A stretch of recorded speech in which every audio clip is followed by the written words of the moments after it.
یہ رات جو ہے مخفی کیوں رکھی گئی؟ تعین کے ساتھ کچھ معلوم نہیں یہ رات کون سی رات ہے، کون سی رات ہے، اس کا جواب تو میں بعد میں دوں گا کہ اس میں جو آراء ہیں مختلف، لیکن یہ کہ اس کو کیوں مخفی رکھا گیا اس پر کچھ پیاری باتیں ہیں جو مفسرین نے کہی ہیں۔ پہلی بات تو یہ کہ جتنی عظیم چیزیں ہیں ان سب کو مخفی رکھا گیا۔ قیامت کب آئے گی؟ مخفی ہے، آئے گی یہ یقینی ہے۔ کب آئے گی؟ یہ تو ان امور میں سے ہے کہ جس کا علم نبی اکرم صلی اللہ علیہ وسلم کو بھی نہیں دیا گیا، جبرائیل کو بھی نہیں دیا گیا۔ چنانچہ حدیث جبرائیل میں واضح طور پر الفاظ موجود ہیں، وَمَا الْمَسْئُولُ عَنْهَا بِأَعْلَمَ مِنَ السَّائِلِ، کچھ معلوم نہیں، نہ سائل کو معلوم نہ مسئول کو معلوم قیامت کب آئے گی۔ اب یہ عظیم حقیقت مخفی رکھا گیا اور اس کا خاص طور پر ذکر کیا گیا سورہ طٰہٰ میں، اکاد اخفیھا لتجزی کل نفس بما تسعی۔ اگر تعین کر دیا جاتا تو جو قریب کے زمانے کے لوگ ہوتے وہ تو خوب پھر محنت کرتے آخرت کے لیے، اور ذرا فاصلے والے ہوتے وہ ذرا تساہل کرتے اس کے بارے میں۔ اس کو رکھا گیا ہے، تلوار لٹکی ہوئی ہے، کسی بھی وقت گر سکتی ہے، یہ جیسے گلوٹین کبھی اگر آپ نے دیکھا ہو جس طریقے سے کہ اس کا چھرا گرتا ہے، کسی بھی وقت گر سکتی ہے، لہٰذا ہر وقت چوکس رہو، چوکنے رہو، جیسے کہ صحابہ کرام کی شان معلوم ہوتی ہے بعض روایات سے کہ ذرا تیز ہوا چلتی تھی تو وہ سمجھتے تھے کہ قیامت آ گئی۔ اس درجے استحضار تھا اعصاب کے اوپر، اس کا اتنا اثر تھا کہ ذرا تیز جھکڑ چلا اور انہوں نے سمجھا قیامت آ گئی۔ تو اس طریقے سے قیامت کو مخفی رکھا گیا۔ اکاد اخفیھا لتجزی کل نفس بما تسعی۔ نہ آج سے 100 برس پہلے والوں کو معلوم تھا کہ قیامت کب آئے گی، نہ آج والوں کو معلوم ہے، نہ اگر ابھی دنیا کی عمر ہے ابھی 100 برس اور تو قیامت سے ایک دن پہلے بھی شاید یقینی طور پر معلوم نہ ہو سکے کہ کل قیامت آ رہی ہے، تاکہ ہر وقت جو ہے امتحان اتنا ہی شدید رہے، اتنا ہی کڑا امتحان رہے ہر ایک کے لیے۔ لتجزی کل نفس بما تجزی بما تسعی، تاکہ ہر ذی نفس کو بدلہ ملے اس کی سعی کے مطابق۔ اسی طریقے سے موت کا وقت معلوم نہیں، وما تدری نفس بأی ارض تموت، کہاں موت آئے گی کچھ معلوم نہیں، کہاں موت آئے گی، کب موت آئے گی کچھ معلوم نہیں۔ اسی طرح نوٹ کیجئے صلاۃ وسطیٰ، حافظوا علی الصلوات والصلاۃ الوسطیٰ معین نہیں ہے، اس کے لیے آراء اگرچہ ہیں، اکثر آراء جمع ہو گئی ہیں صلاۃ العصر کے بارے میں، لیکن تعین سے حتمی طور پر نہیں کہہ سکتے۔ یہ رائے بھی ہے کہ کوئی بھی معین نہیں، تمام نمازیں جو ہیں وہ صلاۃ وسطیٰ کے حکم میں۔ بہترین نماز، کوشش کرو کہ پوری محافظت کرو، صرف نماز کی نہیں بہترین نماز کی، ہر نماز تمہاری بہترین نماز ہونی چاہیے، ہر روز روز عید ہو، ہر شب برات۔ اگر اللہ تعالیٰ کے ساتھ کوئی قلبی ربط ہے تو ہر دن جو گزر رہا ہے وہ روز عید ہے، اور ہر شب جو گزر رہی ہے وہ شب برات ہے۔ لیکن اگر وہ کہ انسان کو غفلت ان کے قلب پر طاری ہے تو وہ عید کا دن بھی اس کے لیے ایک عام دن ہے، اور شب برات بھی اس کے لیے ویسی ہی ایک رات ہے جیسی کہ ہر روز آتی ہے اور چلی جاتی ہے۔ اس اعتبار سے اس کو بھی خاص جو ہے معین نہیں کیا گیا صلاۃ وسطیٰ کون سی ہے۔ اسی طرح بعض روایات میں جو آتا ہے اسم اعظم، اللہ کا ایک نام ایسا ہے کہ اس کے واسطے سے اللہ سے جو بات مانگی جائے وہ رد نہیں ہوتی، لیکن وہ کون سا نہیں بتایا گیا۔ اقوال ہیں، اندازے ہیں، حی و قیوم پر زیادہ، الحی القیوم پر زیادہ لوگوں کا جو ہے وہ اجماع ہوا ہے، لیکن یہ کہ یقین سے نہیں کہہ سکتے۔ تو اسی میں اس کو بھی نوٹ کر لیجئے کہ اس کو مخفی رکھا گیا ہے لیلۃ القدر کو۔ لوگ زیادہ سے زیادہ محنت کریں، زیادہ سے زیادہ مشقت کریں، اس کے لیے جو بھی اس کی قدر و منزلت سے کسی درجے میں آگاہ ہے، وہ اگر معین ہی ہو جاتا کہ ایک شب یہ ہے تو پھر تو سب کے سب اس رات میں محنت کر لیتے، باقی راتیں جو ہیں وہ پھر سونی اور ویران گزرتی۔ لیکن یہ کہ مطلوب یہ ہے کہ زیادہ سے زیادہ راتیں آباد ہوں، زیادہ سے زیادہ راتوں میں ذکر ہو، عبادت ہو، دعا ہو، اس لیے اس کو مخفی رکھا گیا، یہ حکمت ہے۔ اس میں بھی ایک عجیب نکتہ ہے جو امام راضی رحمۃ اللہ علیہ نے بیان کیا ہے، اور حوالہ اگرچہ نہیں دیا اس حدیث کا، لیکن ایک روایت کے حوالے سے بات بیان کی ہے کہ اس کے ظاہر نہ کرنے میں بھی اللہ کی ایک شفقت اور رحمت ہے بندوں کے حق میں،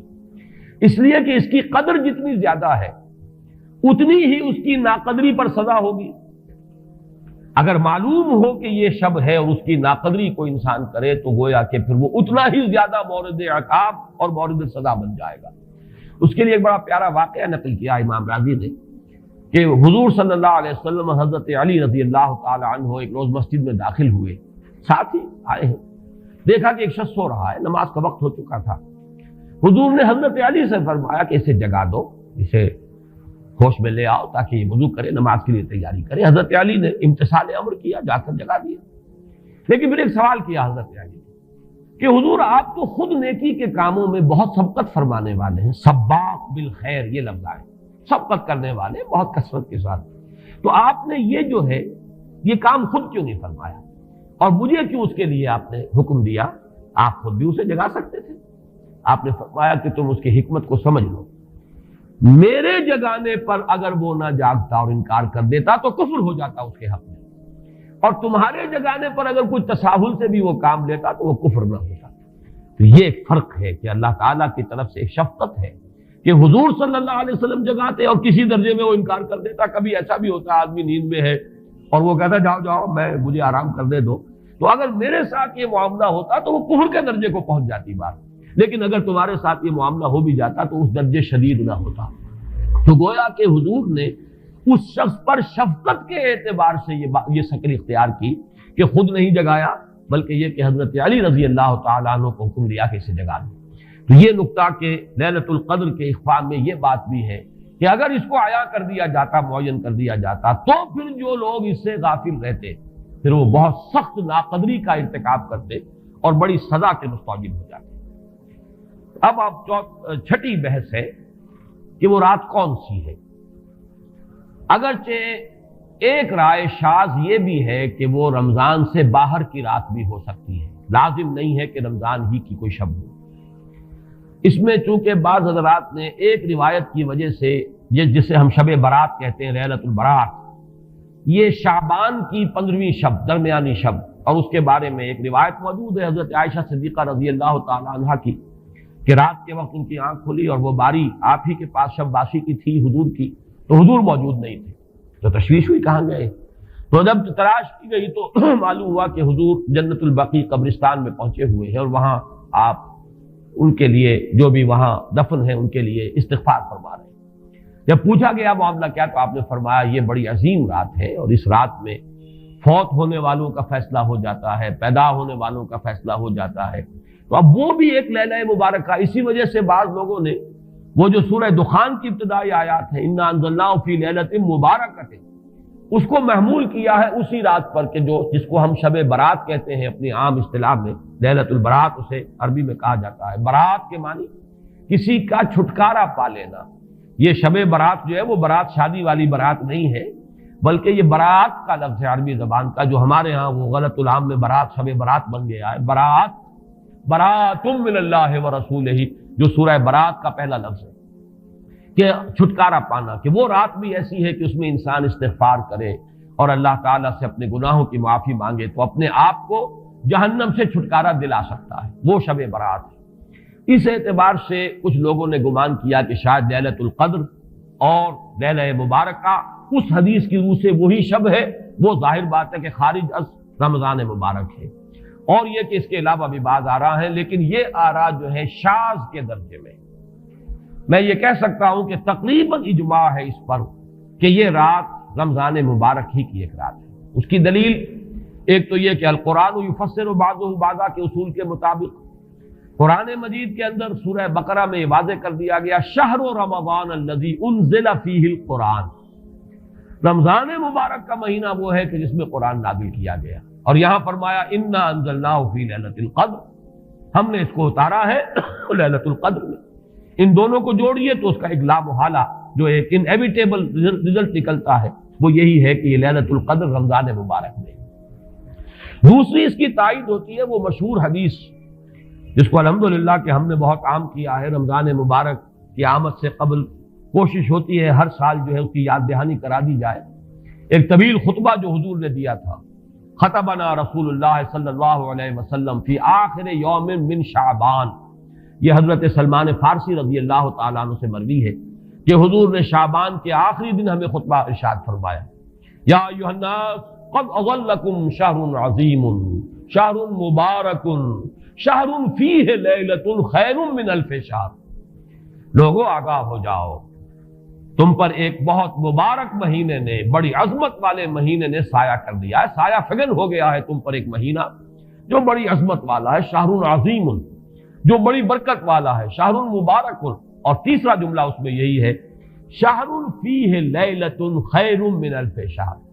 وہ مہینہ کہ جس میں ایک رات وہ بھی ہے کہ جو 1000 مہینوں سے افضل ہے۔ ان دونوں چیزوں کے حوالے سے تقریباً دلائل بھی موجود ہیں،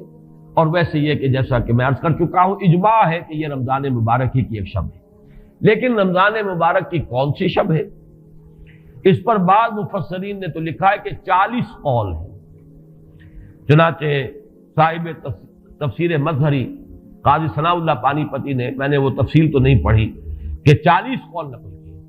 لیکن امام راضی نے جو 9 قول نقل کیے ہیں وہ میں تیزی کے ساتھ آپ کو سنا دیتا ہوں۔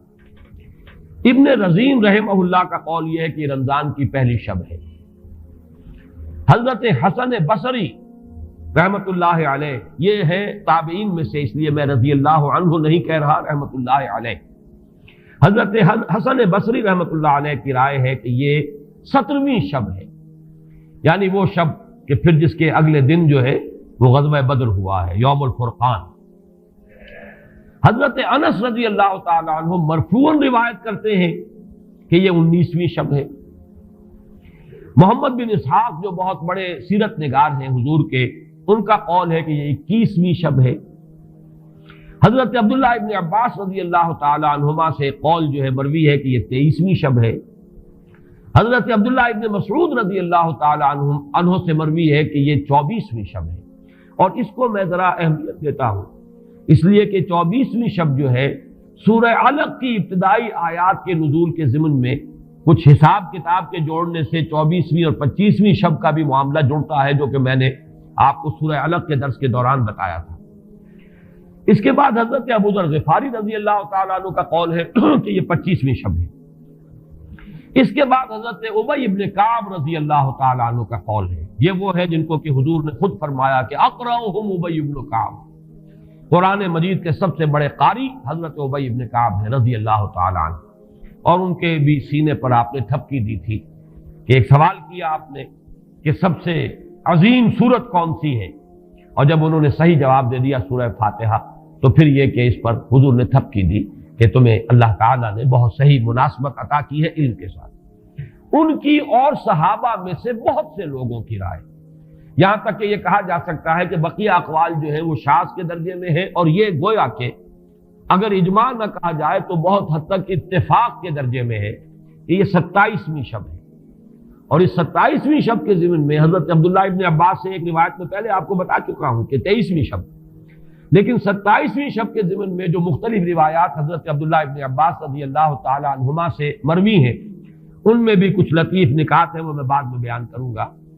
اس کے بعد ایک شاذ قول اور بھی ہے کہ یہ 29ویں شب ہے۔ تو یہ گویا کہ 9 ہے اقوال، جن میں سے بعض جلیل القدر صحابہ کے ہیں، عبداللہ ابن مسعود، ابو ذر غفاری، ابن عباس، ابی ابن کعب، لیکن یہ ہے کہ سب سے زیادہ جو اتفاق اگر اجماع نہ کہا جائے تو 27ویں شب پر ہے۔ اس 27ویں شب کے بارے میں حضرت عبداللہ ابن عباس نے 3 نکتے بیان کیے۔ ایک نکتہ تو یہ ہے کہ یہ پوری سورہ مبارکہ جو ہے سورۃ القدر، اس میں 30 الفاظ ہیں، اور ان 30 الفاظ میں سے 27واں لفظ ہے ہیا حتی مطلع الفجر، یہ 27واں ہے۔ اس کے اعتبار سے گویا کہ انہوں نے ایک ربط قائم کیا ہے کہ یہ 27ویں شب ہے۔ ایک بات انہوں نے یہ کہی ہے کہ اللہ تعالیٰ کو وطر محبوب ہے، اللہ وطر و یحب الوطر، اللہ خود بھی اکیلا ہے اور وطر کو پسند کرتا ہے۔ پھر یہ کہ وطر جو ہے اب رمضان مبارک کے اندر اگر وہ وطر شمار کیے جائیں گے تو 14-15 وطر بن جائیں گے، لیکن اس میں چونکہ آخری عشرے کے بارے میں بہت سی روایات جو ہیں ان کا تقریباً اجماع ہو جاتا ہے کہ آخری عشرے میں، تو آخری عشرے میں بھی 5 وطر آئیں گے، 21ویں، 23ویں، 25ویں، 27ویں، 29ویں۔ لیکن حضرت عبداللہ ابن عباس کہتے ہیں کہ 7 کا ہندسہ اللہ تعالیٰ کو بہت پسند ہے، اور بہت سی چیزیں جو ہیں عالم تکوینی میں بھی اور عالم تشریعی میں بھی بہت سی چیزیں وہ ہیں کہ جو 7 کے ہندسے کے ساتھ وابستہ ہیں۔ 7 آسمان ہیں، 7 زمینیں ہیں، ہفتے کے 7 دن ہیں، طواف کے 7 شوط ہیں، سعی بین صفا والمروہ وہ بھی 7 مرتبہ ہے، ادھر سے ادھر، ادھر سے ادھر 7۔ اسی طریقے سے سجدے کے اعضاء بھی 7 ہیں، تو اس سے انہوں نے پہلے وطر اور وطر کے بعد 7 کا ہندسہ، رمضان کے آخری عشرے کی وطر راتیں اور ان میں 7ویں رات یعنی 27ویں شب، وہ اپنے اس حساب کتاب سے بھی. اور جب انہوں نے یہ بات بیان کی تو حضرت عمر رضی اللہ تعالی عنہ نے ان کی تحسین کی تھی. آخری بات اور بھی کہی گئی ہے کہ لیلۃ القدر جو ہے اس کے اندر حروف کو اگر شمار کیا جائے تو 9 بنتے ہیں، اور یہ لیلۃ القدر اس سورہ مبارکہ میں 3 مرتبہ آیا ہے. انا انزلناہ فی لیلۃ القدر وما ادراک ما لیلۃ القدر لیلۃ القدر خیر من الف شہر. اس اعتبار سے بھی 3 کو ضرب دی جائے 9 سے تو وہ بھی 27 کا عدد بنتا ہے. بہرحال یہ میں نے جیسا کہ عرض کیا تھا کہ ان کا کوئی تعلق نہ صرف سے ہے، نہ نحو سے ہے، نہ روایات سے، لیکن بہرحال حضرت عبداللہ ابن عباس کا ایک ذوق ہے. اس کو آپ ذوقی باتیں بھی کہہ سکتے ہیں، لیکن یہ کہ حضرت عبداللہ ابن عباس کی ذوقی بات ہے، لہذا اس کا کم سے کم تذکرہ ہو جانا چاہیے. ایک بحث یہ ہے کہ اہی باقیۃ ام لا، کیا یہ رات جو اس کی عظمت تھی یہ باقی ہے، یا صرف وہی رات جو تھی جس میں کہ قرآن مجید نازل کیا گیا وہی عظمت کی حامل تھی. انا انزلناہ فی لیلۃ القدر، یا یہ کہ اب بھی ہر سال یہ رات آ رہی ہے تو اسی عظمت کی حامل ہے، اسی قدر و منزلت کی، اسی برکت کی حامل ہے. اس پر بھی تقریباً ایک اجماع ہے کہ یہ لیلۃ القدر باقی ہے، ہر سال آتی ہے.